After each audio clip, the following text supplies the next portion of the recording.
we were kind of shitting it because at the time I was like, I'm never going to get a job again. But, realising that I'm up with Akon and Charlie Sheen sharing it all over the place.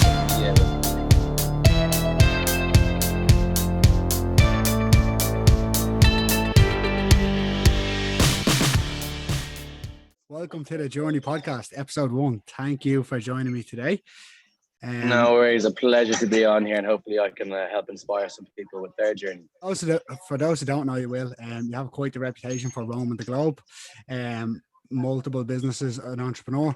I suppose just before we get into all that, could you give us kind of a snapshot of your journey before all of that? Sure. I mean, look, there's no such thing as a simple road to anywhere in life, and definitely the road to what some might see as, success or personal fulfillment is a complicated and rocky one with lots of learnings along the way. Typically, a lot of those learnings are not something you learn in school, something you pick up from the school of hard knocks along the way, and something that I've definitely come from a childhood where, as a teenager, I was a little miscreant. I was, at a young age, caught doing things like shoplifting, doing drugs in school, arrested for vandalism. I was sneaking out my bedroom window every second day to hang out with people who were, I guess, considered unsavory, but at the time they were just my mates. I definitely kind of, could have gone down a route that a lot of people I used to hang around with back in the day went down with. There's friends of mine who are, now homeless on the streets in Dublin. I see them all the time. I live in Dublin 1 and they're in my neighbourhood. A lot of them have kind of had very serious drug addiction problems. And I guess at the age of around 16 or 17, I recognized that this wasn't a lifestyle that I wanted to keep. I wanted to do something with my life. I buckled down and focused on, getting an education. I guess I grew up in a home where, there wasn't always necessarily like hands-on parenting. There was parents in my family who had issues with alcohol. There were parents who weren't really around very much. And so I learned at a very young age to kind of pick up my socks and do everything by myself. And also, I'm not going to talk bad about them. They were great people, but there was moments where I guess I just had to kind of motivate myself, and I was motivated by honestly good friends around me as well. So it was important to have like people in my life who were, motivated by sports, motivated by getting good grades or whatever it was. So I'm lucky. I'm lucky, and I'm very thankful to have those good people in my life, and they kind of pushed me towards, and encouraged me towards doing what I was passionate about. And I found out in university while I was studying for a mechanical engineering degree that I was good at it, but I hated it.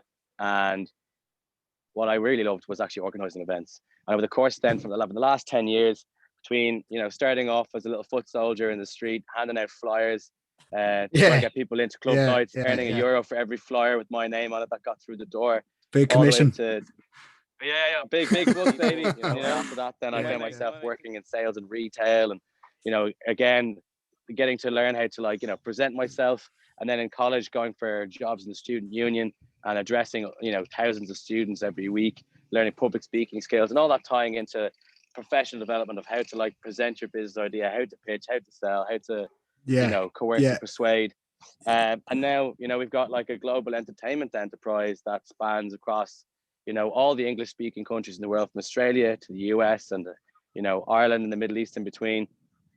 And it's a multi-million euro kind of entertainment corporation composed of corporate entertainment entities, interactive entertainment products. We've got a bar in Dublin. We've got a variety of stuff that's on the plate that's coming through all the time. We've spent most of the pandemic cooking up new ideas that'll be very fun to roll out when the time comes. So it's gone from like being somewhere in life where I didn't know what I was doing to having to like pick up my socks and motivate myself. I suppose I just want to take a back step there and touch on a point. You said in your early life it was a bit of a tough upbringing, and you kind of hear that a lot with people who are entrepreneurs or who are successful, who have rose above the top and have multiple businesses and stuff. They always emphasize about the struggles and the upbringings. And like, yes, first of all, was that a big impact on your life, and then what did you do if so to overcome that? The one thing I think I've learned is that you only really learn and strive and build yourself when you're stepping outside of your comfort zone. And that's that part where you're just out far enough from the water far enough away from the sand that you can't really touch the ground anymore. You know it's there and you can go back to it, but you're just enough outside your comfort zone that you're learning something new, you're striving and surviving. And for me, I felt like in Dublin for a long time, I was stifled by one, not being able to grieve, not having time. I made myself super busy, basically ran away from home and spent about 5 years just flogging myself to death, working a million jobs, starting a million side hustles and not really getting anywhere with it, just spending like 17 hours a day working every day. Yeah, yeah, And so for me, I wanted to give myself time to feel before 10 years down the road, I was, exhausted, knackered, still undirectional, stressed out, being too busy. And so I spent about a year and a half. I'm not gonna say I went off to find myself, man, but like grew long hair, get some dreads, lived in a hippie van. Although I've done most of that too. But yeah, I spent this time like going off just because I wanted to feel, the death of my mom. I wanted to like, what did I actually want to do? What was my sense of purpose? Who the hell was I? You know what I mean? yeah, Was yeah, I this guy who like floating around in the blazer in Dublin, trying to be Billy Big Balls, swinging a few deals, whatever it was, but realistically not having any idea who intrinsically I was? Or was I being honest with myself? And so I think when you're honest with yourself and you're outside that comfort zone, you're in that stage of building and transformation, the best place to do that is when you're traveling. And I wasn't really running away from anything as much as I was trying to, run away from myself, really, the self that I created for myself in Dublin that wasn't my authentic self. And spending time in places like, living as a monk in China, learning, kung fu from Shaolin masters, and sitting in meditation retreats in Burma for 10 days in isolation where you couldn't read or write or make eye contact with anybody. All these experiences where like you start to just have to sit down and look at yourself and understand the things that make you sad, what makes you happy, what frustrates you, and you start making peace with yourself a bit, yeah, and yeah, forgiving yourself such a bloody hard time. I think that's fed into like every other part of my life, especially in entrepreneurism, where like as an entrepreneur, you're constantly giving yourself a hard time. You constantly think you're not working hard enough. You never take a holiday. You never take a break. And I think, I've kind of built this lifestyle of an entrepreneur where, I'm able to work remotely. I can also work in an office. The office is in my head. It's my laptop in my hand. I've also got this other office in my yeah, hand that I'm talking to you on. And you give yourself time to yeah, breathe, and you start to treat people that you work with a little bit better, more understanding of like their needs, and that they're also living a life, not just a machine with output. yeah, So that's made yeah, a big difference. But travel is just it's changed my life, and I think it's always going to be part of my life in any business that I've kind of created.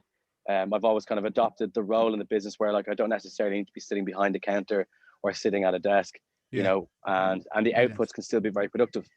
Fantastic, fantastic. was So cool. you Yeah. only kind of realize when you go away and you have that little bit more time to think and you haven't got them distractions who you really are. And I know it's cliche and all, but actually you do kind of have a time alone with your own thoughts, and I think you do come to a realization. Said about spending time as a monk. Could you just like shed some light on that? What was day-to-day life like? Yeah, it's like these are things that like you don't go searching for; they just sort of happen if you keep the opportunity open or if you kind Yeah, of welcome the opportunity. So I just kind of like had stumbled across this monastery and I'd floated on inside, and I'd met this dude, and do you know what? This actually sounds like something out of a kung fu movie. It sounds so bloody made up. It's hilarious. Guy with a long beard with a jade amulet. He's wearing his orange robes, and you had these kind of like leather strap shocks kind of shoe things. yeah, And got like kind of trying to chat with him, but we were using sign language sort of chat. You're miming because you don't know the language or whatever it is. And long story short, after spending like 2 days trying to get access to this place, I became like a student of this monastery. You'd wake up at 4 in the morning. There'd be a monk banging a gong the size of a Ford Fiesta with a huge log. Beautiful voice. You'd get up. You'd be doing figure of eights, walking and singing mantras around the temple. By the time it's like 4:45, still pitch black. You run down around the mountain for a few kilometers. You find a stream. You stretch out. You grab the biggest rock you can. You put on top of your head, and then you run back up the mountain with this rock on top of your head. It helps like ease out all the aches and pains from the training the day before. And once you reach back up, you put the rock down at the side of the training field, and from then you're being stretched. You're kind of increasing your bone density by like punching things, and you're learning the movements and the form. You're being penalized for doing anything wrong. And the first 2 or 3 days, you get everything wrong. You're doing the movements wrong. You don't yeah, understand the rules. You're saying the wrong stuff. You're speaking out of turn. You're not respecting the shifu or the master. And so after like 2 weeks, you just fall into this like army military style routine of discipline with yourself. You make peace with things. You respect that there's kind of boundaries in life, and you respect that you've got to go with some boundaries. And the name of the temple was called Wu Wei Si, which means basically like to flow with the river, go with the flow, more or less. And you get to just kind of accept that like there's going to be tough shit that happens. You're going to be okay with it, and you'll still be alive, and you'll move on. And even when you die, you move on into the next life, which is this. I guess they believe in reincarnation, right? It's a Buddhist monastery. Yeah, Whatever you yeah. believe in, doesn't matter. But basically, shit comes, shit goes. That's what I learned. Whether it was like getting my legs ripped apart or getting the head kicked off me, shit comes, shit goes. You know. Yeah, And yeah, yeah. it's like it taught me to like not veer away from scary opportunities or things that would be seen as daunting. You know. Yeah, Um, yeah, yeah. I know that in my travels, I've definitely had situations where there's been daunting things arrived, and had I not done a lot of these, accumulated a lot of these little experiences, I probably would have just been said no, or not gone, or not done them. And it's definitely Mm. given me kind of the cojones to do some of the more risky traveling, like going to war zones, in places of conflict, and going to refugee camps, and going to countries that people would be like, "What are you doing there on your holiday?" And people don't realize I'm not on a holiday. I'm experiencing life through travel, and I'm challenging myself. And sometimes I'm helping people with aid, and sometimes I'm just trying to find the truth of what's happening in a certain place and document it for the Yeah. benefit of others who they just eat what they get from the media, and it was nice to kind of change people's perspective in that way. You can only see it on TV, or you can only imagine as a kid what it's like to be a monk in a temple. But like in terms of like, so my idea of a monk is a person who doesn't speak, meditates for like 23 hours of the day, that sort of thing. Is that the case? Do they actually go into that deep meditation for a numerous amount of hours? Do some of the monks not speak? Is that kind of the way it works, or? I mean, there's very little communication with a lot of them. Like most of them didn't have English anyway, so you just kind of had to. You figured out the rules by trial and error for a lot of it, but also there was like some kind soul who had been there beforehand, who just in chicken scratch wrote down, here's what the rules are for your own benefit, just so you know, don't mess up here. And that was pretty helpful, because it was Yeah, things like, yeah, don't put food in your bowl that you can't finish. If you've dropped food in the ground, you got to eat it. Like that's something that you don't just figure out, without getting that wrong. yeah, Like just how the routine of the place works. Like you're pretty much just like monkey see, monkey do. If you see someone doing, you just copy it, because you don't want to get like you want to stay in you line. do Mabu, where you have to hold a squat for until you pretty much your legs fail, and that's called Mabu. That's one of the punishments, and like you don't want. So yeah, so initially you I suppose graduated with a 1-1 in engineering, and you didn't pursue that career. That's like to the vast majority of people, they come out of school, they don't know what they want to do, they jump into a course, and then when they complete that course, if they did get a 1-1, they'd feel the need to at least experiment in that avenue. What advice would you give somebody who is trapped in that society trap, and I want to pursue something like you said, their passion? What advice could you give somebody that wants to do that but is leaning towards the corporate world? I think it's actually way simpler than people make this out to be, right? I think that if you don't really full hell bent know what you want to do when you're finished doing your leaving cert, I wouldn't bother going to university. Yeah, you get great skills in your course, and it'll teach you things like, okay, if you're doing a science degree or if you're doing an engineering degree, you'll learn about thermodynamics and fluid mechanics, and you'll learn about electrical engineering and all these various things, and control engineering that you might use in a job when you're working for somebody else. And if you're more than happy to work for somebody else, it's fine.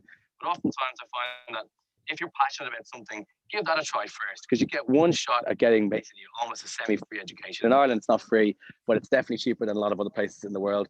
So I would definitely say that if you're passionate in the arts, in music, in a certain business concept, to go out there, give it a go. Get a job working for a year in the business that you wanted to start, learn the ropes, and then go out and start it on your own.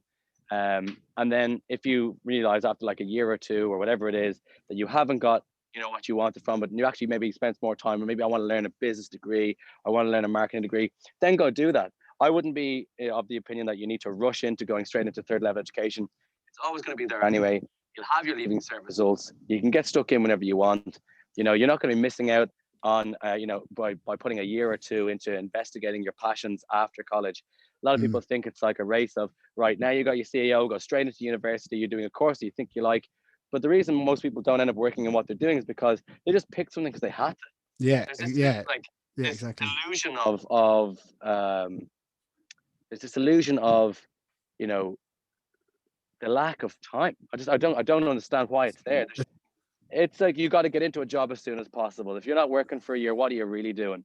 I would say scrap transition year and give people like a year, after college where they can physically go and figure out what they want to do. At that stage, they've seen Yeah, their friends doing degrees. They've maybe like worked a side job for a year. Maybe they've gone off and investigated a hustle or whatever it is that they really enjoyed and really got passionate about.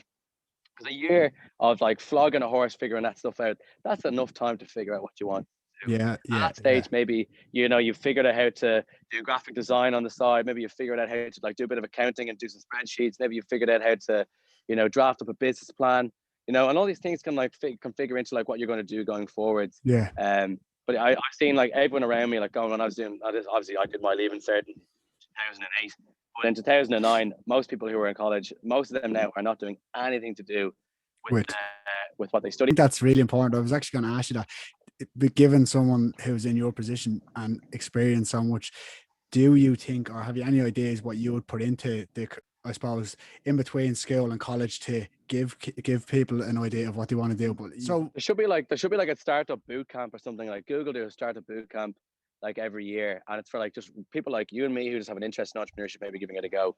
There should be like even for the sake of like people who are just creative in general, like thinking of an idea, a business name, a product, or whatever it is, that should be part of the curriculum for every student, not just people who are interested in business, yeah, because yeah, they're yeah, assuming that someone who wants to go study medicine because they've been told it's a great profession by their parents or whatever it may be, like that they're assuming that that's it, that's the penultimate, that's all they want. That person might still maybe want to maybe develop out a medical device business, or a biopharm. I never know. Who knows? yeah, exactly, exactly, That should be exactly. factored into like second level education.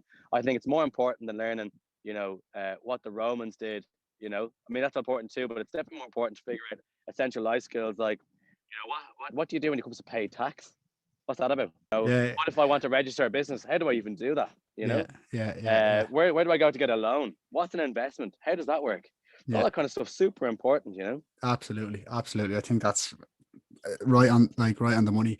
Just well, you finished with the one-on-one engineering, and you decided to. I've often read, or I've heard you say in other interviews, you packed a skill bag and you went. Like what was going through your mind? Like, were you not saying to yourself, "Oh God, I'm after spending 4 years doing a degree here"? Like, did you always want to travel? Like, Yeah, it wasn't necessarily like finish college, jump in the bag kind of thing. It was like I had 2 years after I finished my degree where I was working for the students' union in the IT yeah, as the ends officer, and those 2 years I basically was given a budget. It wasn't my money, and all I had to do was organize parties for students and make sure that they were having fun, they were engaged in campaigns, and that they saw the students' union as a place that they could actually, it was a shop window for the students' union when they wanted to engage in other things like welfare campaigns or whatever it may be. So that kind of gave me the experience of like cutting my teeth in, how to make an event budget, how to deal with a venue, how to sell tickets, how to promo, how to deal with people in nightlife. And after that, then and then I was poached to be the creative mindset behind a group of venues, one of which would have been a hangar, which would have been a kind of institution of dance, techno, and underground culture in Dublin. So I was involved in the early stages of that. But this was all part of me like flogging everything I could possibly to try and figure out what I yeah, wanted to do. Like I didn't know how to be a commercial manager of an agency yeah, true. necessarily, a creative mind in terms of like leading the direction of entertainment for a group of clubs. But it's stuff that I just threw my hand at, and I learned loads along the way, figuring out stuff that I didn't know to try and like make it work. And it paid off. It paid off because it gave me lots of skills, and I knew that if I packed up and I went, that I had the skills to come back and generate revenue for myself again, or come up with creative ideas. And so I decided, fucking, I'm out of here. I went for like 2 months to Southeast Asia, which is of course where we met. And actually on that trip to Southeast Asia, I stayed in a hostel in Cambodia, the same hostel that I ended up buying years later and that you were a guest in when we first met. So I was there with my friend Craig at the time. I loved it. I got the escapology from it. I was really understanding like how I felt to be away from work and actually kind of pulling out ties from everything instead of running a million miles an hour at things that I was being presented with, just catching every ball. I decided then, to come back. I kind of carved out a job for myself as kind of the commercial arm for the Union of Students in Ireland, which is the top level. And from there, doing some of my own events, kind of taking things in my own stride, and really actually just planning for a longer getaway so I can develop myself more. And yeah, I went away for, was it 14 months, 16 months, just living out of a bag, going from one place to the next, hostel to the next hostel, couch surfing from one house to the next, hitchhiking wherever I could, on a tiny budget, having to make it last. And that's almost more challenging because when you've got that tiny budget, you have to look at, you're almost traveling in a survivalist style way. Yeah. Whereas now I definitely don't. I'm working while I travel. I'm doing Zoom calls with some of our clients and managing teams, building presentations and pitching for selling products or whatever it may be. Yeah. So it's a different style of travel that I now have and that I now live by, but it's interesting, But it's like this travel has been a life changer for me. I don't think I'm ever going to kind of turn away from it, Yeah, you went traveling on your own, couch surfing. Like, could you elaborate on that? What that is for people that don't know? Like, I'm a dude who can travel, and I'm not high maintenance. Like, I could live off nothing. But if you're a girl going couch surfing, there's a whole other set of rules. So this advice is based on me being a dude. And if you're a girl, there's loads of blogs that you can look up on how to couch surf, solo female backpack traveler. Yeah. For those who don't know, is whereby it's a website, it's also kind of a lifestyle where when you're traveling around, you reach out to people and you say, "Hey, can I stay at your house?" And they say, "Yeah, sure, no worries," based on your profile and your reviews or whatever it may be.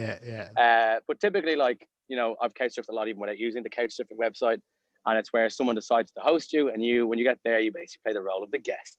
So you entertain them, you cajole them, you tell them stories, you sing them songs, you bring them a gift, you might do an information or cultural exchange.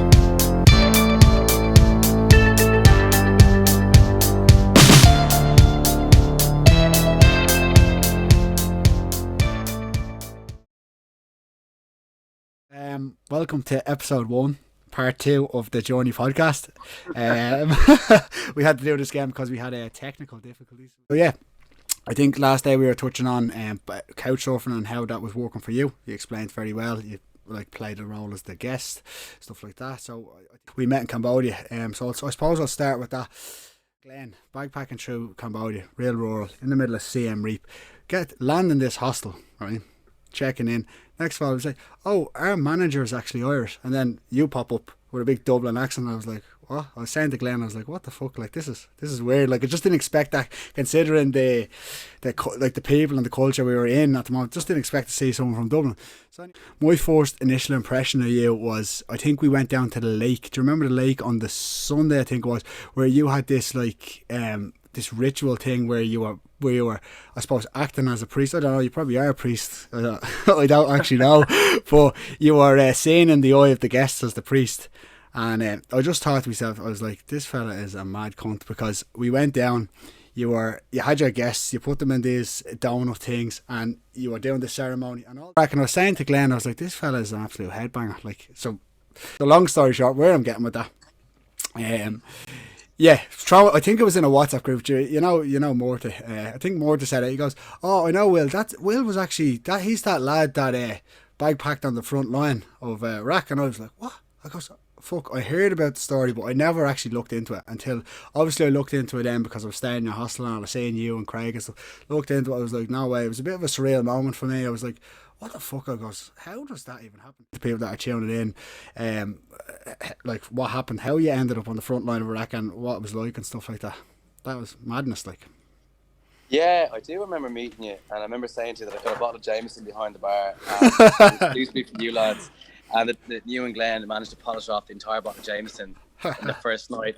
And so I mean, the whole hostel came around but you'd stayed there as a guest back in 2014. When I was like 23 or something, I had my first backpacking trip. Having and Craig, my business partner at the time, I was one of my best mates. He ended up managing the place, and as a result, when the opportunity came up a few years later to buy into it, we bought into it. And over the course of, years of backpacking and traveling and meeting people from all over the world, having these crazy experiences, the idea of having a slice of a travel hub just made so much sense, to meet people, to bring people together, to create unique experiences. We wanted to create a hostel that, I guess, was different from other hostels. Had a very high energy party vibe. And in fairness, it did. Like, we had people drinking from 10 in the morning up until, you know, we came down as the Madhouse. We've got 144 people with this tattooed on them somewhere. I believe you two also have it. Sorry, well, just to quote over you on that, like a lecture on a madhouse doesn't describe what that place was. We said we'd stay there for 2 nights, in and out. I was there for, I think, 9 or 10 nights. I left with a tattoo, 4 or 5 hours sleep each night. It was an absolute mad spot. Like, it was nuts, wasn't it? Like, it was interesting trying to obviously run that, and obviously trying to rile the guests up and get everyone, you know, because at the end of the day, as much as it's a party hostel and it's a great experience, it is a business at the end of the day. We were trying to make sure that, you know, yes, our beds were cheap because it's Cambodia and it's very competitive, but once people are with us, we want to get them drinking and eating food and having a laugh and enjoying themselves. And then, you know, Monday was very much so a break from that. And like you said, we would bring out people to West Bry Lake, and we would sit there on these stilted platforms at the side of the lake. And I became an ordained minister from the Church of Life online, filled out a form, and I would carry out these ceremonies and marry people that were guests at the hostel. So between people becoming part of the cult by getting this tattoo, people getting married in this hostel, people were invested, became a serious community. And a lot of these people that, you know, passed through the hostel, I'm still friends with today, yourselves as well, you know. A lot of these people, you know, are still working for our global operations, you know, although, you know, Cambodia was very much so a small bricks and mortar overseas fun project at the time. You know, a lot of these people have then feeded into the overall global growth and structure of our other companies that we've been building in the background even during those days. So definitely helped out. But yeah, it was always interesting as well, you know, when you're in these kind of environments and these travel hubs. And I remember many times sitting behind that bar pulling pints for travelers and hearing their stories and then telling them some of my stories, that they would always be kind of blown away by the fact that, you know, TED Talks on my travels, and I'd done all these kind of things, and I had done you know, a lot of mad harebrained travel escapades, and one of course, as you mentioned, going to the frontline fight against ISIS in Iraq during the fight for Mosul, and that also was with my business partner Craig and another guy as well called Jack Campbell, who's actually here with me at the moment in Mexico. But he was never featured in any of the online news articles because we didn't feature him in the blog story, as he was afraid that his parents might find out he was here with us in Iraq. And that was called Ructions. And of course, as like all these movie production studios are filling into our inboxes asking for options and life rights to create, you know, screen adaptations of these stories, and as much as like all of the news articles and studio interviews from radio interviews and whatever it is, you know, he was like, maybe you should feature me in the next interview you do. You know, he's loving getting caught up on it. Whereas when we first found out the story broke, and we'd woken up as 2 Irish backpackers who, you know, woke up drunk fighting ISIS in Iraq after a night out, we were kind of shitting it, because at the time I was like, I'm never going to get a job again. But, you know, realizing that I'm probably not going to work for anyone ever again anyway. So, But it was definitely like, it was a moment where we realized that, like, okay, what we'd actually done was a bit mad. And it started, it didn't seem so mad at the time because we had spent the guts of 2 months previous backpacking around Pakistan, which I'll talk about later, and Iran, you know, going to places like couch surfing and opium dens with, you know, some big wig businessmen, and you know, pretty much going to these underground massive parties in Iran, which would be considered a very Islamic state, and other stuff that we did in Iran, which I definitely can't speak about publicly.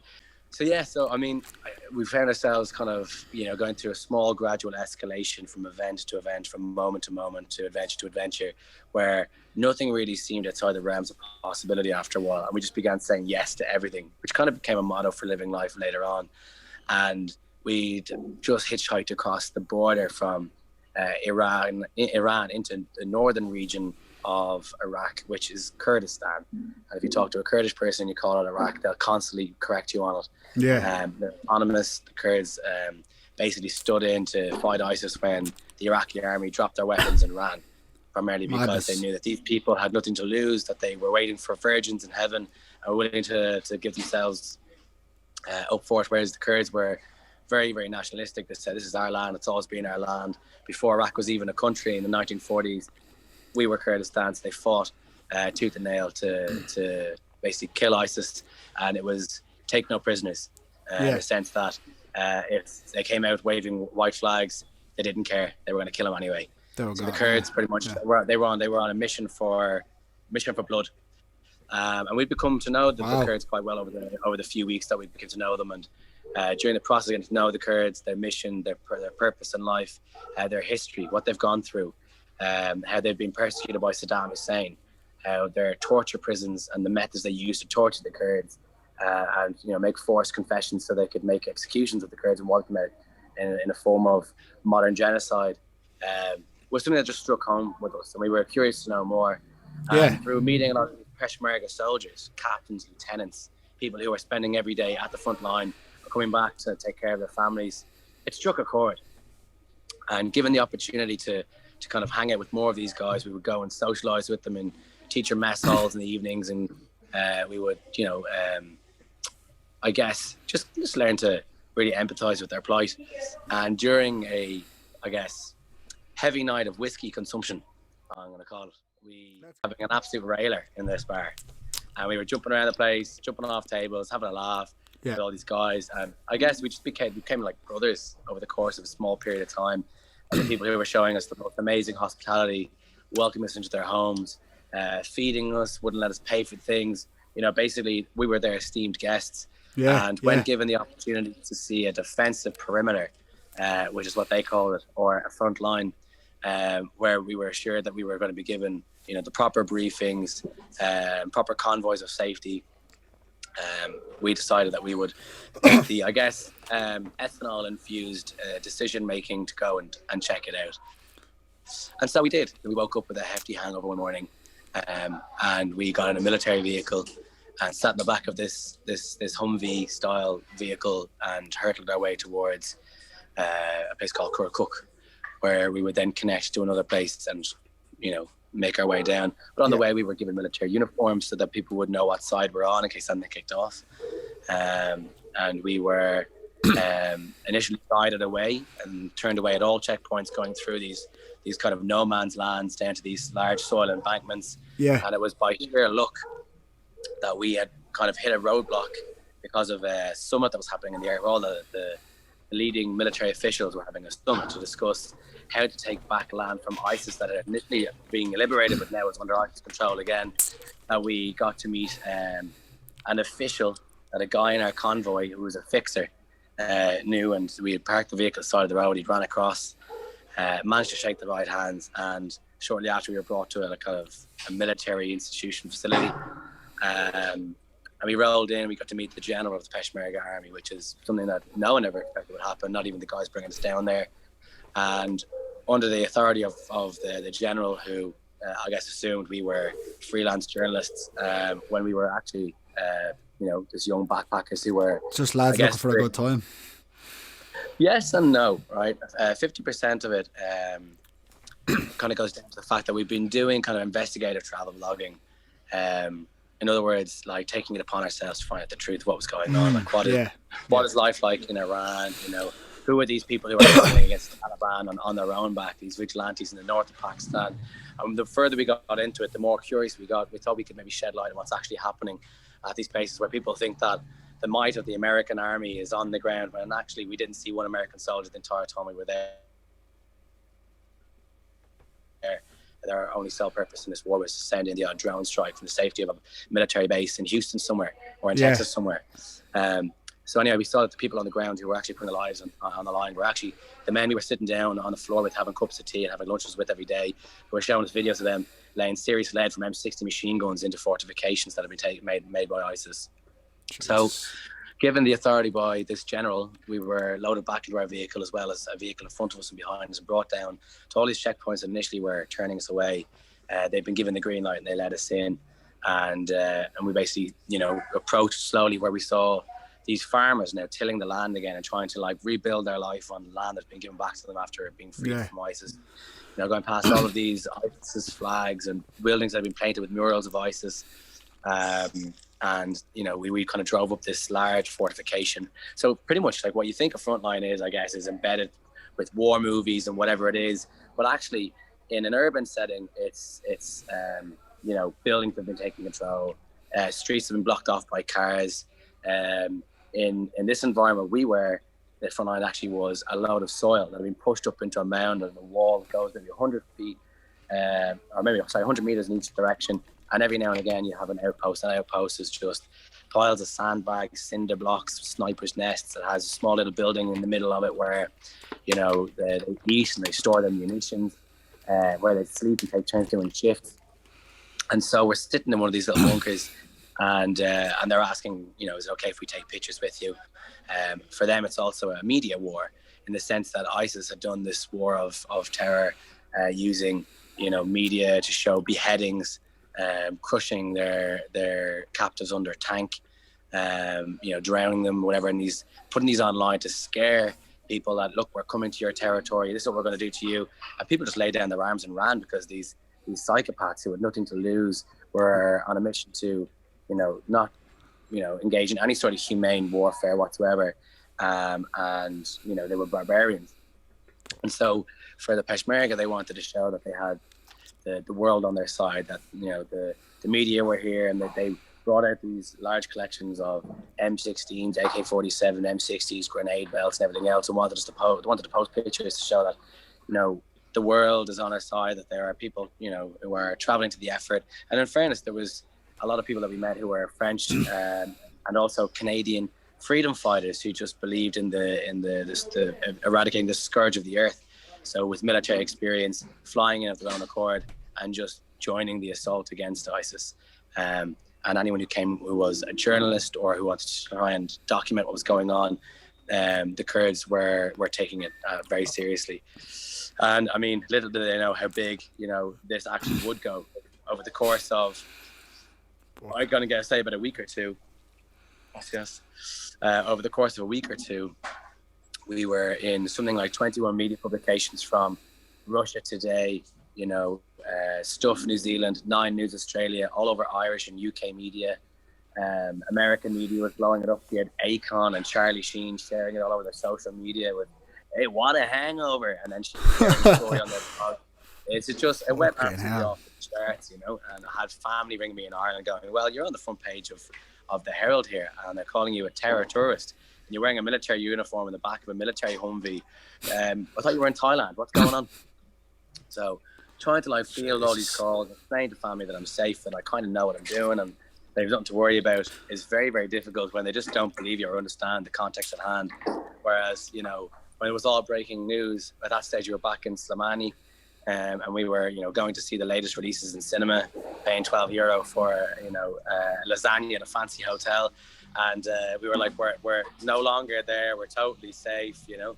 And you know, people are saying that, like, oh, be careful when you're leaving there, you can't travel to Turkey now, they hate the Kurds, they'll keep you for questioning, and you know, I mean, none of that ever transpired to be true, but we took all precautions we could to try and leave the country safely, albeit getting caught with bullets in our bag through security leaving the airport, as we were a bit hungover from the night before, trying to eat pizza, going through a security check. So wow. Definitely did what we could, but also, you know, had a great adventure along the way. So yeah, it was an interesting one. We obviously had to, you know, get out of there as quick as possible when we were on the front line, because we were given warning that there was kind of, you know, inbound potential danger, and we were, you know, scurried out pretty fast. It was definitely an intense moment to see, you know, over the full course of the following week. We also reached out to all these news publications who were using our pictures from the front line and said, look, you've no permission to use these, but if you include this link in your article and put it all over your social media, we can of course get this traction then and put money towards this fundraiser that we had made to try and buy hats and socks and gloves and meat, like, you know, aid and supply and baby food for all of the youth, the people around. Yeah, because they've been affected. There was something like, you know, just thousands of people flooding into refugee camps that were filling in it to make more by the day, and as a result, you know, like in these camps, the adults are big and bold enough to be able to fend for themselves and, you know, rattle the cages, hustle their way. The kids oftentimes get overlooked, especially seeing as a lot of these kids are staying with families that aren't necessarily their families, because their fathers and their mothers, you know, have been crushed in bombshell, and so other families have just taken them in, and so they were sitting with, you know, forced adopted parents who, I guess, their kids came first, you know. So we went around and with all the money raised and in a kind of a big pickup, with a soldier, an armed soldier, to kind of keep the hordes at bay, because if they see supplies, these desperate families are running towards you, nearly grabbing stuff out of your hands. So we basically had to cordon off a part of the camp and go tent by tent, giving out supplies and stuff like that, you know. Wow. So it was nice to be able to kind of do something and help the effort while we're there, and definitely kind of, you know, they definitely brought more attention to the overall plight in the region, albeit at the expense of people thinking that we were absolute ticks and idiots for being there in the first place.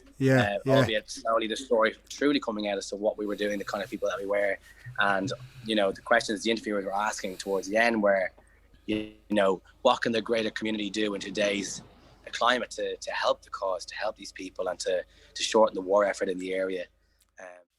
It's been testament to like how we've decided to kind of travel going forward. And it's, you know, it's brought us to like a lot of places that are uncharted, that people don't want to go. And I think in the following successive 2 years, going to kind of step behind the veil of you know, North Korea and figure out what's going on there, albeit seeing a very falsified version of it, but seeing a little bit behind the curtain to figure out what's going on, and going to, you know, Bangladesh to see what's happening with the Rohingya refugee crisis, and how like people that have been, had their faces chopped up, hands cut off, families thrown into mass graves, and how the international community are calling it genocide, and, you know, Myanmar denying it, and now even only last week realizing that, you know, their whole democracy movement, which has just kind of come into the foray in the last few years, has been thrown over by the military again. So looking at travel, not necessarily as a place I can go sip beside a pool and have a cocktail, looking at travel now as a way to explore and discover the truth in the world and portray it my own way, with, I guess, a lot of media eyes now constantly looking at, you know, what's going on, and getting an unbiased perspective, because I'm not being paid to do this,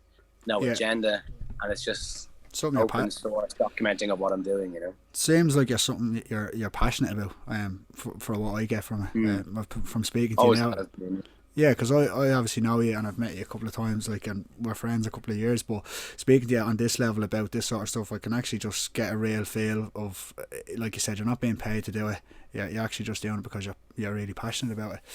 That's like, you obviously have a big network in Pakistan now. Yeah, and I think Pakistan's very much so an abnormal situation as well, in the sense that when I first went there, like, Pakistan was still seen on the world stage as a state that was, I guess, going through a huge amount of, you know, reputational control around terrorism, and, you know, they have their own version of the Taliban. You know, Osama bin Laden being assassinated there, and their claims about the Pakistani government and intelligence knowing that he was there, and you know, them kind of brokering deals with like keeping him safe secretly, but also like keeping the Americans safe, and Pakistan always having this reputation of like one face towards the West and one face towards their own, and I guess, you know, for them kind of controlling their own domestic situation politically, having to do that to keep everybody happy. And so for a long time, you know, especially after September 11, Pakistan cards for most people. And getting a visa there meant that you had to go home to Ireland first and go through this rigorous application process before you could go. And somehow I managed to, by the luck of the gods, swing a business visa, and through giving a talk to a chamber of commerce in Lahore, the cultural capital of Pakistan. And me and two mates, I managed to get in as like an international delegation of speakers to talk to this. I'm sitting in a room with all these you know, very, very wealthy Pakistani businessmen who've got factories who make shoes. Like, all the shoes in Dunn stores are made by this factory that's owned by my friend Kazim, who, like, at the time I had no idea. We were walking to this massive sweatshop, which is not what you think it is. It's actually paid fairly, and it's run very well, and he's an absolute legend. But watching how, like, in these assembly lines of, you know, Pakistani lads, you know, cutting leather and treating it and heating it and molding it into and then stitching it all together, and I'm like, yeah, so who are your clients? They're like, oh, we make shoes for Caterpillar and Hush Puppies. And, you know, he's like, you have done stores in Ireland. All these shoes in this line here for done stores. It's like, that's mental. That's insane. And, like, so meeting all these unique characters who, like, you know, in this talk who come up after, you know, like, come visit my farm. We make all the milk for Nestle in Pakistan, a country of 230 million people. And, you know, come see this, come see that. They'd showed me a side to Pakistan I just wasn't expecting. Yeah, you know? And shortly afterwards, we were like hitchhiking, you know, to Islamabad, and meeting all these cool characters who, you know, were ruby smugglers and miners for precious stones, and anti-Taliban vigilante fighters who took us into their homes and brought us target practice and showed us how they defend the area and how life is and how their sense of community is. Brought us into some very sacred kind of Shia ceremonies, you know, that are very, very private and just to kind of really kind of shown us a very vulnerable and humble side of Pakistani society. Brilliant. And as a result of being, I guess, a naturally curious person, just saying yes to everything, making a huge amount of interesting characters, the people who are writers, musicians, journalists, TV show hosts, famous calligraphy artists, infamous musicians, just the list goes on. And as a result of that, being able to kind of put together these extraordinarily intense expeditions to Pakistan, which later became kind of I guess, something that I enjoy. It's my favorite country in the world. I'll put my hands up and say that every day of the week, mainly because of how deep you can get into the society and how much the people can kind of captivate you, and how much they find a peace and a place in your heart. I've been kind of made an oath to myself, like I got to bring people here and show them that it's not like a terrorist hellhole, that it's actually a beautiful place to visit, where the people are rich, the culture is rich, the food is good, the scenery is amazing, the trekking is awesome. And I've been kind of doing that now for the last 5-6 years, bringing people there on these expeditions for 2 weeks, where we go exploring the Northern Territories, trekking to the base camps of the world's tallest mountains, staying in the homes of these locals, and using the profits of these trips and giving portions of that to families to help them like build their businesses there, so that they can finally like actually have sustainable future income when tourism finally does become a thing next. I believe long term in the tourism industry in Pakistan exploding, and it's right, it's been happening, in the sense that all these big travel bloggers are now going to Pakistan because it's interesting for people to see that, I thought that country was dangerous, and now this big travel blogger's there, and he's trekking the world's biggest mountains, and he's camping overnight these big lakes and these beautiful mountain sceneries. And and it's been an interesting one. I've been bringing some big travel bloggers with me on these trips, because they know that I've been doing it for years, that I'll give them access to a lot of very interesting individuals they can interview, and as a result of this, I've been on the biggest chat shows in Pakistan, and a lot of people are very confused as to, hold on, why are you doing this? Why are you like taking it upon yourself to like show the world that Pakistan is a great country? Share this, exactly. I guess my there is no massive agenda. I know that people are always very interested to go. It is a business that I now have in terms of bringing people there, and it's great to actually have out of my portfolio of business interests, one that I know does good for the people that have treated me well when I'm there. Having my business partner there, that his business has been running, and finally, realize, which you've met Imran, finally helping him, get a business going that isn't, driving, essentially, people basically taxi driver in and out of that. And as much as he likes everything else and meeting people through it, he envisions a greater future for himself, a future that in rising Asia, he can find a place in society, make a success for himself.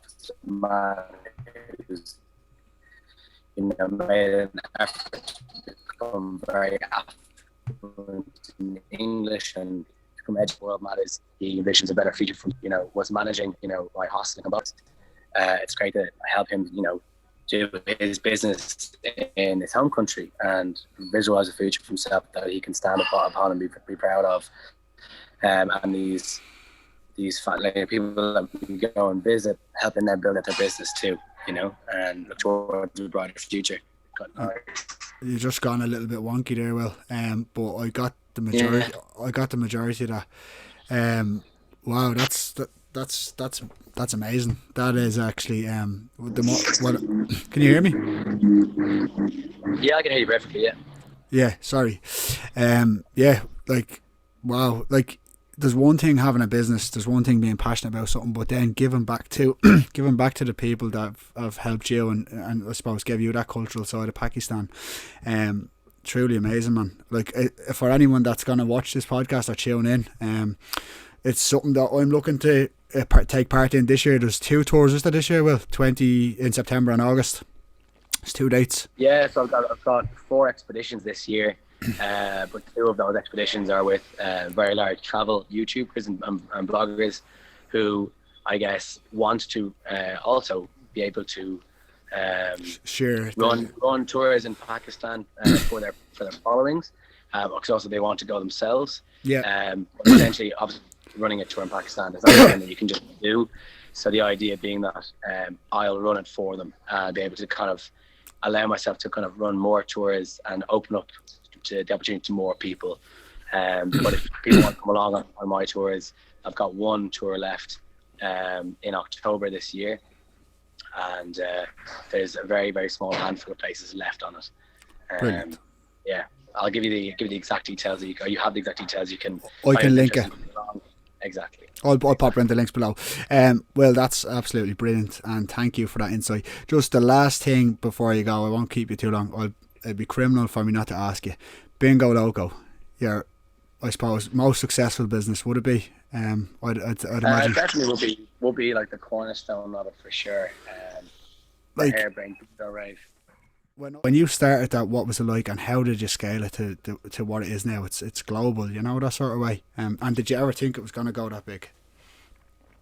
Yeah, definitely didn't think it was going to go that big. And it's like one of those things, it's proof in the pudding. So as it started to get big and as you started to make money from it, it's natural that you want to kind of go, right, how do we scale this mad thing?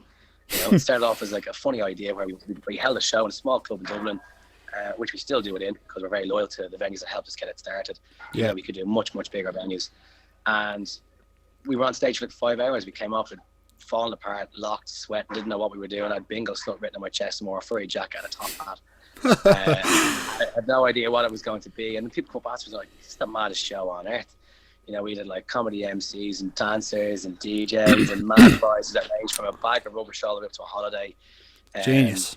You know, we kind of scripted a lot of theatrical bits. We had high energy MCs who could get the audience going, threw out dildos in the audience. Everything was hilarious, it was fun. People had kind of leaned towards a trend in interactive immersive events, and we get the audience involved. We bring them on stage. It's very much so an interactive stage show with confetti and CO2 and special effects. So it's high energy, it's fun. Play all the songs you love. We do all the gags you love. It's very much so in tune with Irish culture, and every territory we go to, it's very much so. Like in Australia, it's an Australian show.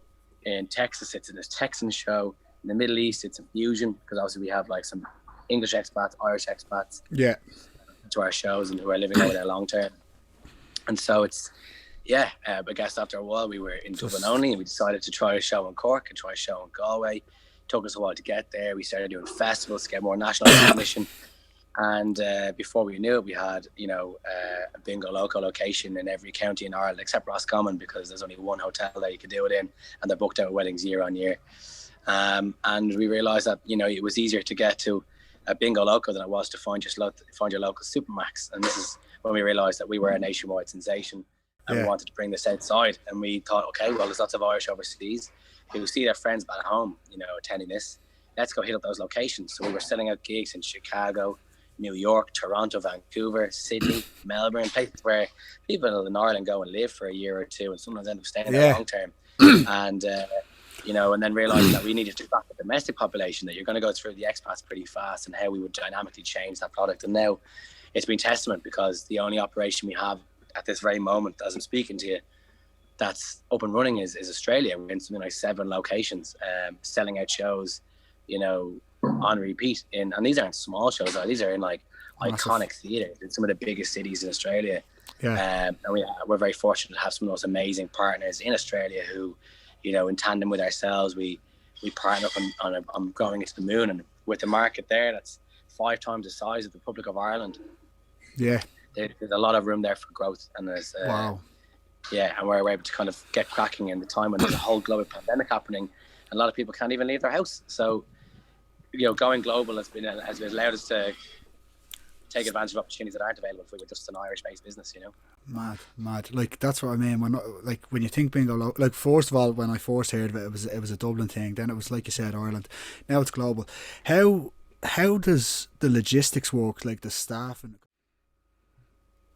Our show isn't exactly out of the box in the sense that, like, you can't get any DJ, any MC, and any dancer to do it. There's a whole running order to the show in terms of the scripted bits, how the songs are played out, the style of the show, and the way it flows. And so typically in a new location, we need to train up a team. We don't want to get a domestic team, because you can't be flying in your Irish teams all the time. They're busy enough in Ireland doing like their corporate shows, doing the weekend public shows in different locations around Ireland.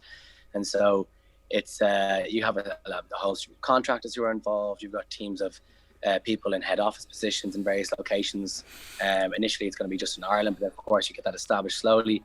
We were very much so establishing a very, very solid routine of how we were deploying that internationally. And then COVID hit, and we had to basically pivot our entire business towards doing virtual shows, which we've done something like 180 of them since March and lockdown and stuff like that. So it's been a very interesting journey for us in that regard. But the short answer to your short question is it's not easy. There's a lot of learning, and each territory is different. It's very easy to set up a network of, in Ireland, where you've got shows being rolled out from the logistical warehouse, and at the weekend, let's say there's 5 shows somewhere in Ireland, you have your 5 fleets. You go out with 5 groups of staff and they deploy the shows. You can't do that in somewhere like Australia, where Perth is a few hours flight away. The cost of those flights, and factoring those into your event budgets and things. Well, so you need to consider all these quite tricky logistical things, and then you work around those eventually, and you figure out how to do it. But you realize that there's no one size fits all for anything. Looking at America, there'll be a whole other thing rolled out for that as a solution as well. So in other words, there's no easy answer. There's no quick fix. You just have to kind of tackle each market as it comes. Absolute a success. I think I'm going to wrap it up there, Will, because you've been more than kind with your time. So yeah, thanks for your time. Big congratulations on Bingo Loco. I'll leave the links below for your Instagram and your Pakistan tour, and if there's anywhere else that they need to find you, you can just mention it now. That sounds good. And look, thanks for having us on. Hopefully, if someone listens to this, they can get motivated to travel more, adventure more, step out of the comfort zone, or take a gamble on a ridiculously sounding business and fly to the moon. Yeah, if there's anybody to inspire someone to that, it's definitely you, Will. So look, thanks a million for giving me your time today, and I'll chat to you soon. Legend, take care. Yes.